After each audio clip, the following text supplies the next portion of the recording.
ನಮಸ್ಕಾರ ವೀಕ್ಷಕರೇ, ನಾನಿವತ್ತು ನಿಮ್ಮ ಜೊತೆಲಿ 500 ವರ್ಷ ಹಳೆಯ ಒಂದು ಸಿಹಿ ಖಾದ್ಯವನ್ನು ಶೇರ್ ಮಾಡ್ಕೊಳ್ತಾ ಇದ್ದೀನಿ.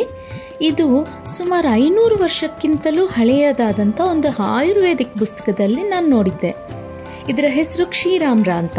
ಇದು ಸಿಹಿ ಮಾವಿನ ಹಣ್ಣು ಮತ್ತು ಹಸುವಿನ ಹಾಲಿನಿಂದ ಮಾಡಿರುವಂಥ ಒಂದು ಖಾದ್ಯ.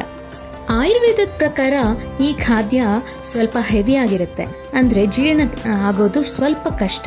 ಹಾಗಾಗಿ ಇದಕ್ಕೆ ಹಾಕಿರುವಂಥ ಮೆಣಸು ಮತ್ತು ಏಲಕ್ಕಿಯಿಂದ ಬೇಗ ಜೀರ್ಣವಾಗುವಂತೆ ಆಗುತ್ತಂತೆ. ಈ ಕ್ಷೀರಾಮ್ರ ಚರ್ಮದ ಸೌಂದರ್ಯವನ್ನು ಸಹ ಹೆಚ್ಚಿಸುತ್ತಂತೆ.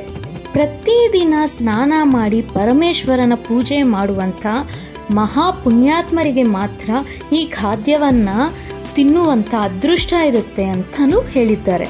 ಈ ಖಾದ್ಯ ಅಷ್ಟು ಅದ್ಭುತವಾಗಿರುತ್ತೆ. ಇದನ್ನ ಮಂಡಕದ ಜೊತೆ ಸವಿಯಬೇಕು ಅಂತಾನೂ ಹೇಳಿದ್ದಾರೆ. ಗೋಧಿ ಹಿಟ್ಟಿನಿಂದ ಮಾಡಿ